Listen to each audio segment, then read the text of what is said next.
So, as we start, I'm going to speak a little bit about Josef Nickl. But before that, my involvement with Mauser and Gerben started in 2012, when I came to attend a meeting that happens every year to talk about the Luger pistol. And I found that they were starting work on this book. And I said, well, you're publishing in what language? He said, English. And I said, well, I'm a native English speaker. Can I help? And 6 years later, I was the editor of the book. But hopefully this helped make the book a stronger book. And I think if you see it back there, you'll see how amazing it is. In this work, we have a view of the mind of a genius. And I really think Paul Mauser was in many, many different ways. He was a creative genius in engineering. He was a genius in the construction of his business. But of course, he was imperfect also. A lot of the facts that come out of these researches could fill things like an American soap opera. You see all the stresses and the power plays and things that occur back and forth. And it's very, very interesting to appreciate all of this in light of different companies competing, the Industrial Revolution, and then the personalities, the individuals. And we only see that through the actual documents. And that's what's in the Mauser archive. So it's a very, very interesting thing to work with. In 1908, Paul Mauser really had a problem. And you think about the competition and the way the patent fighting had occurred at this point. The development and engineering cost of handguns was extremely high. It probably took him, even including the Bergman work, about 5 to 6 years of investment of people's time to create the C96 pistol. That construction 96 had followed some other efforts.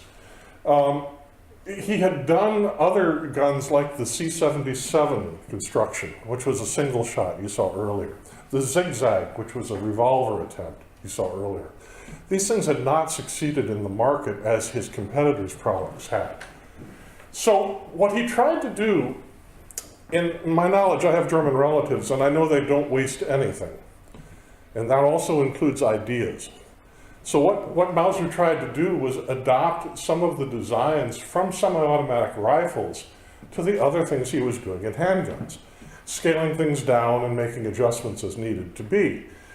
But neither the military in Germany or others ended up showing very much interest in the C96 design. Yes, Italy had a contract, Mexico had asked but never paid for their contract. So he had a product, and he had a very powerful military-grade handgun, but he didn't have customers because of his friend Georg Luger, who he pretty much understood had cheated and adjusted designs that had come from another person. And he had had that experience himself with the 3-lug bolt in the rifle. So he'd been beaten to this market by Luger. He distrusted the man. He thought of him as a patent thief. And he literally was spending the rest of his life fighting the man. Eventually, he did get back the ability to work with his own idea after that. Mauser had patented the C96 in his own name for the reasons that Gerben just explained. So he had personally taken on the expense of the lawyer, of actually doing the filings himself, all the communications involved in that. In the end, only to have to sell them back to Ludwig Loh and Company. And by that point, because Loh had the Luger design, there was no reason for Ludwig Loh to market or push the C96 pistol. So again, he has several years of investment. One of the things they did, which we didn't discuss to this point, was Mauser and other companies inside the Loh group created a cartel. This cartel was an illegal form of competition prevention. And what they said was Mauser will go to these countries and market rifles. Steyr or another of the companies will go to another country and market rifles, and they will not compete against each other. And at the end of each year, we will add up all the sales for all the different companies and then send money to each other. That didn't work because the accountants couldn't calculate the detail involved. They didn't have computers, they had hand adding machines, but they ended up having a situation where they had so many competing claims against each other that all these companies then started fighting amongst each other. So this cartel was formed, Mannlicher, Steyr, FN, Mauser, and in the end it didn't work. They couldn't use that to try to equalize sales and control the marketplace. So a second generation of engineer joined Mauser in 1904. People like Federle, they had an education under an older system. They had proven themselves through apprenticeship. A man like Josef Nickl had been to engineering school and had an engineering degree. He had a scientific background that he'd learned through this education. And he brought many new approaches and ideas into Mauser. In fact, that recent education began to pay off for him immediately, because in the records, we see things like the salary sheet. Each time these men were paid, all of their names were listed on a sheet of paper. Their salary was listed next to their name, and they signed for the money. So when Federle came to get his pay, he could see exactly how much Josef Nickl was being paid, and it was 200 marks more than his peers. So he was valued quite a bit. The two men worked very closely together in the research group. In fact, they exchanged leadership back and forth as their project loads shifted and the work shifted.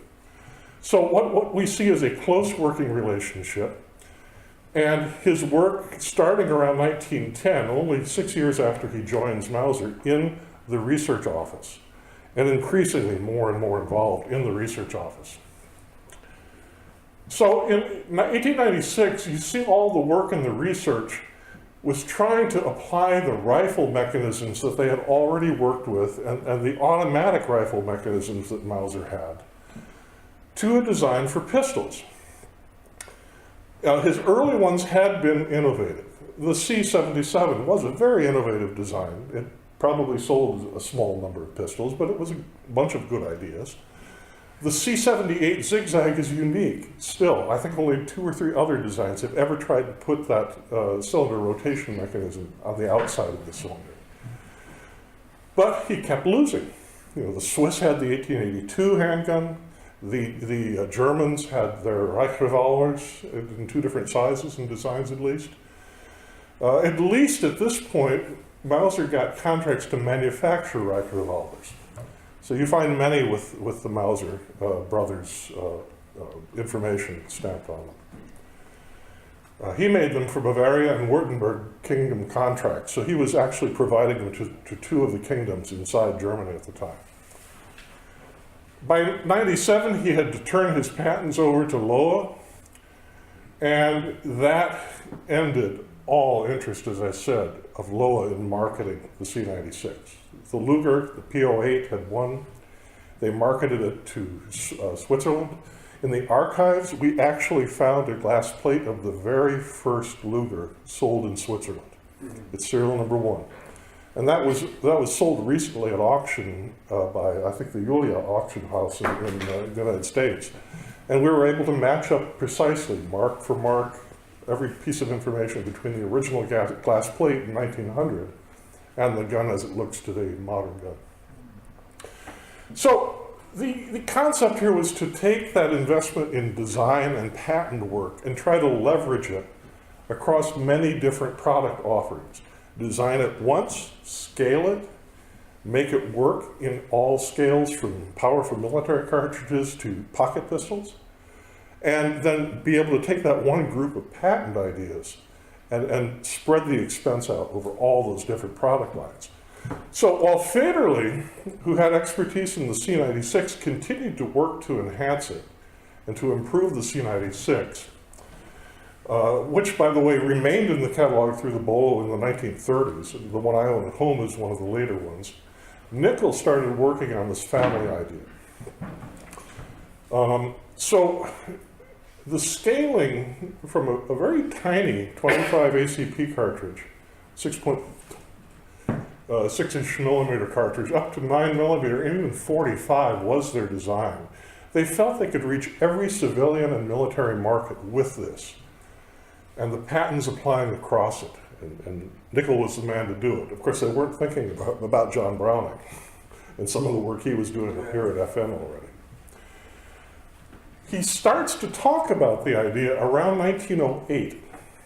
There are letters in the archive between Mexico and Mauser. Now, Mexico had already reneged on the C-96 contract, but the new government in Mexico is trying to negotiate with him.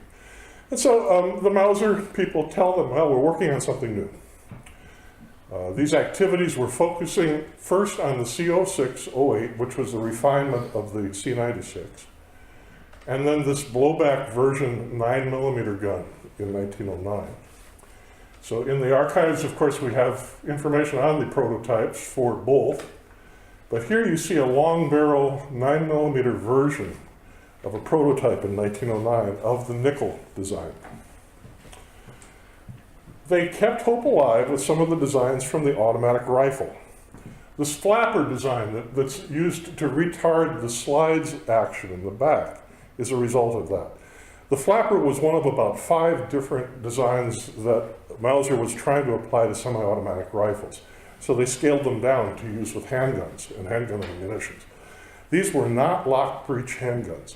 That's the key. Luger, of course, has a lock breech gun because that knee locks until it's ejected like that. In this case, they're not locked, they're retarded. The retard of the slide motion is timed based on shaping a slot that the slide rides in with spring pressure against it. In some cases with flappers on the side causing the delay before it pushes through, and then I'll show you the other design here in just a moment. It's considered simple. They still kept the magazine forward design, which is interesting. This is Federley not seeing the future. A further prototype was finally done with the magazine moving down into the grip. And this, I think, was the first of the major ideas Nickl had them adjusted to in his designs. So in the family concept, there's smaller and lighter offerings. There's less metal involved in the frame and the receiver. The initial designs are all unlocked, direct blowback. And they have some kind of a spring system and a slot, creating a shape which creates a resistive force at first, and then it releases and continues the blowback. They put a one-piece chamber in place. So there's one-piece chamber and barrel, and that's replaceable in the Nickl gun. Small pin holds it in place on the frame. It's not permanently attached to the frame. And then they were fired with an internal striker. No external hammer is involved in this design. All fairly new concepts at this point. Of course, Browning had also looked at some of the ideas with the internal striker too. And finally, the grip houses the magazine, and also there are safeties and things that show you that their gun is loaded, and things that indicate that through a chamber indicator out the back that it's not only loaded but ready to fire. The striker is cocked and ready to go. These ideas, these operating controls, they tried to keep as consistent as they could from version to version of the Nickl gun. So, Mauser said first it must be a military gun.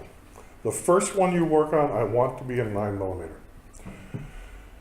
It was initially intended to compete with the Luger. He wanted that business, he was mad about what had happened, and he wanted it back, and I don't blame him. His strategy was to start powerful and then work it down to the smaller and smaller cartridge. And they worked on all of the different calibers in parallel in the research office. I think turning from one to the other, going back and forth, making adjustments and refinements. It's an iterative kind of design process that he followed. They wanted the 9mm to both be smaller and lighter than what Browning was putting together. And finally, in 1908, he wrote the German research office that was considering buying all the Lugers. We're about to come up with a 9mm pistol that's lighter than a .32. So he's starting to promote this ahead of time. But there's a problem. And that is once you reach the power and the recoil characteristics of a 9mm cartridge, an unlocked breech is not the way to go. And they spent years trying to design this and make it work. So after 1908, he knew he couldn't make the Luger sale to the government in Germany, so he started focusing more on private commercial sales. He shows this clearly in some letters that went back to the German Arms Office that we have in the archive from Director Schmidt talking about the business. And this was the point at which the .32 started to downscale to the .25 caliber gun, the model 1910, the M1910. In fact, the very first ones took the design for the 9mm gun and just scaled them down and applied them to a smaller .25 caliber cartridge. Here we have a glass plate that was shot for use in one of the manuals. And in it, this is a very small gun, and the hands, remember what Gerben talked about using children in these photographs. These are probably a fairly small hand, but they look huge with that little tiny gun. It's a pocket pistol, it's a very small one. This gun succeeded. So the direct blowback concept worked on the smaller cartridge. There wasn't too much power. The friction forces and other things were balanced well enough that they were able to get it to work quite well. They still used elements of the 9mm recoil retarding mechanism. It was a spring device called a Rückstoßpufferfeder, and I'm sorry if I don't pronounce that well. But this was used as a retarding spring in a friction kind of mode to slow things down and then allow the gun to recoil. Turned out that the mass of the slide on the original 1910 was enough, and they didn't need the spring mechanism. So eventually they deleted it completely from the design. And the vast majority of these model 1910s are made without this feature. The research glass plates show that the smaller pistol was tested at the same time as the 9mm. So again, we know these were traveling through research in parallel from that evidence. Here are actual mock-ups of one of the manuals being made. You can see they're using a diazo blueprint process to print these glass plates in smaller scale, and then mock them up and glue them up for a sample manual that was being made. These prototype manuals exist for many of the guns in the archive, and we're very happy to be able to see the original ideas that they were doing as they put them through. This also opened doors. So they had a new commercial pocket pistol, very small, and it was a very competitive offering. This is one that they actually gave as a gift to the Minister of War of the Austro-Hungarian Empire. This is how he got attention, and this is also how he got contracts at this time. It was smaller, it was lighter, and much less expensive than their C96 offering. As a result, it was a lot less expensive to manufacture also. This was created pretty much unmodified through 1914, after which a newer model of the 1910 was introduced. They had a side latch on the old one. It was deleted a little bit later. Here we see one with the side latch in place. Now, Zern was the manager of production for Mauser. And we have Zern's production notebooks. These kept track of how each of the people, gunsmiths, working on the production line manufactured piece parts. So each of them had responsibility to make a certain number of parts each day, and they kept them to those contracts. What's fascinating is that the master gunsmiths, the people like Nickl and Federley, worked on the everyday line. So there were certain complex precision parts in the design that were assigned to Nickl. So he's not only the conceiver of this gun, but he's actually doing the manufacturing of them as well. So if you have a gun that was made by Mauser in the period Nickl was alive and working there, he probably made some of the parts that are in that gun. And they're shown in these production logs that Zern had available. The simpler design, the new one had only 25 parts. The precision is extremely high in these guns. I have 2 of them at home, and they're very impressive. You also have to pay attention when you take them apart. Yeah. And if you've ever done it and had a part go boing, you know to keep a bag around them when you take them apart. As a result of refinement, these engineering changes kept taking place slowly over time, but there weren't very many compared to the modern designs of handguns we see. They pretty much had perfected this by the time they turned it into a manufactured product. At the end, eventually, they were hitting just over 1/3 of the price of the C96 on this gun, and they became wildly popular. I believe it's around 500,000 were sold, if I remember the numbers correctly. So the family starts evolving, and by 1912, we see them going back to the more powerful gun. So remember that the .32 is starting to go in parallel design at this point. And he now turns back and says, now we've got a success, we're financing things with the model 1910. Now let's go back to the larger caliber. So they created several prototypes. They were using reduced load cartridges.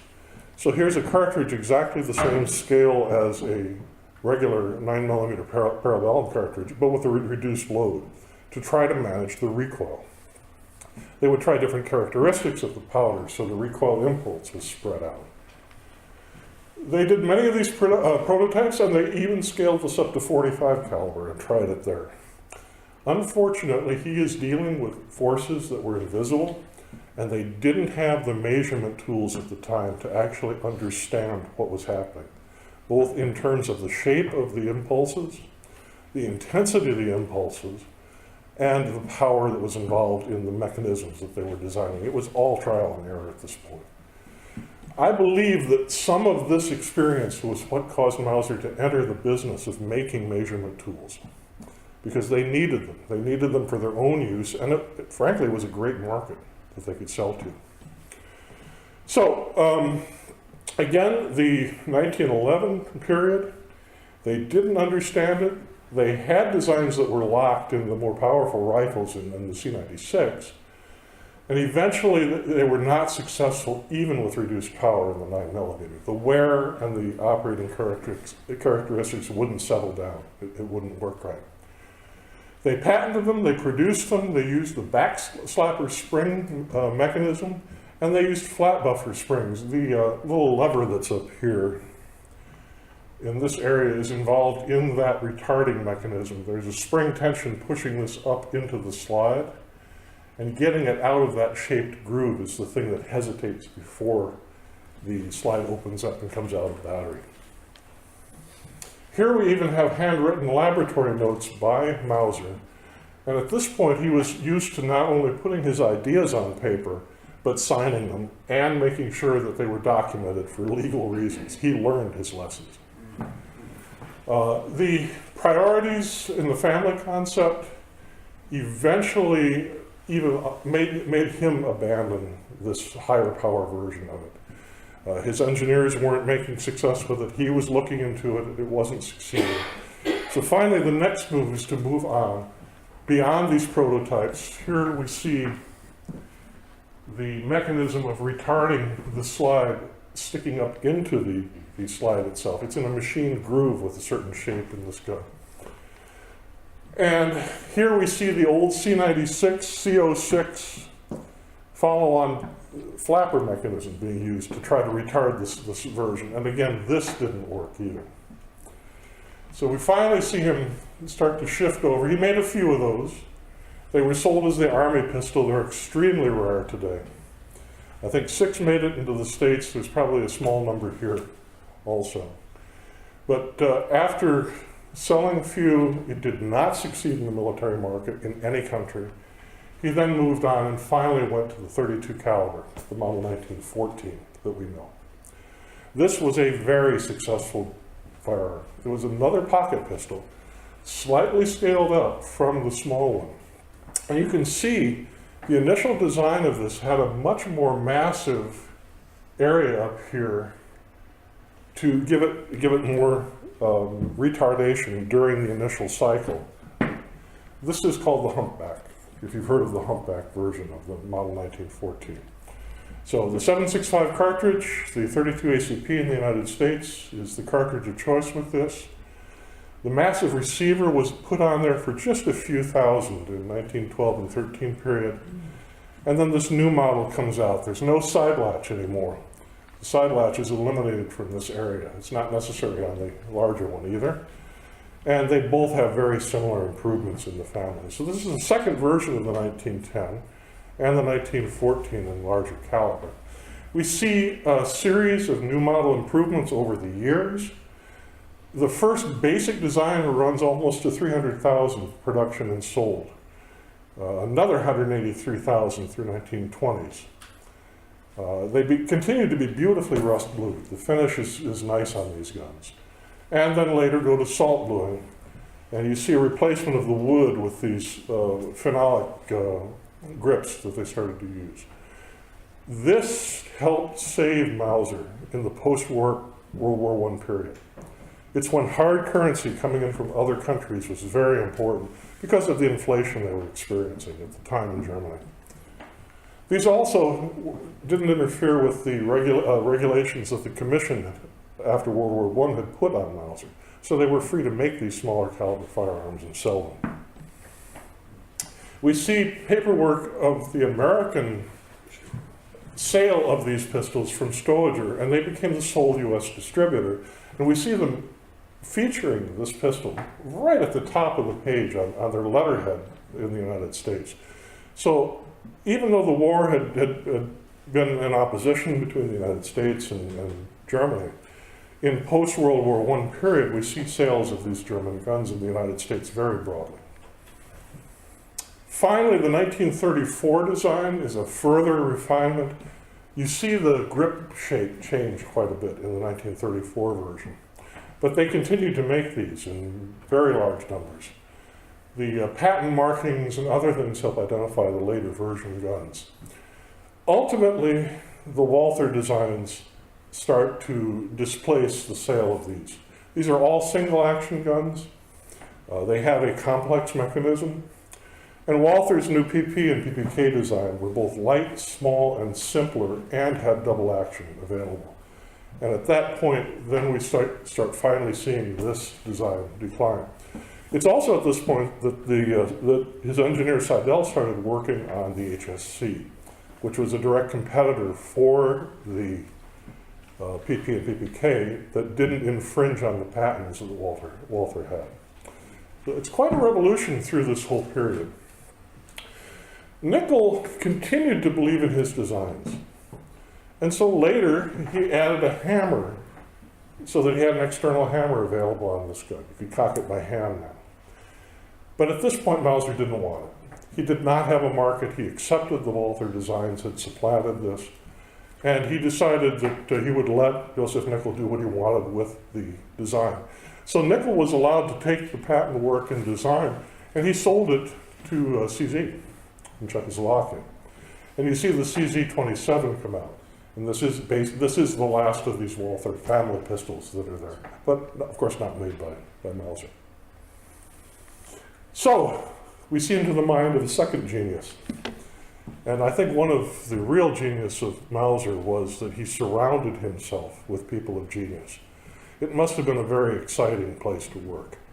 And it was an honor to be able to work on this project with Morrow and with Gerben too. And I'm glad I could speak with you too. Thank you.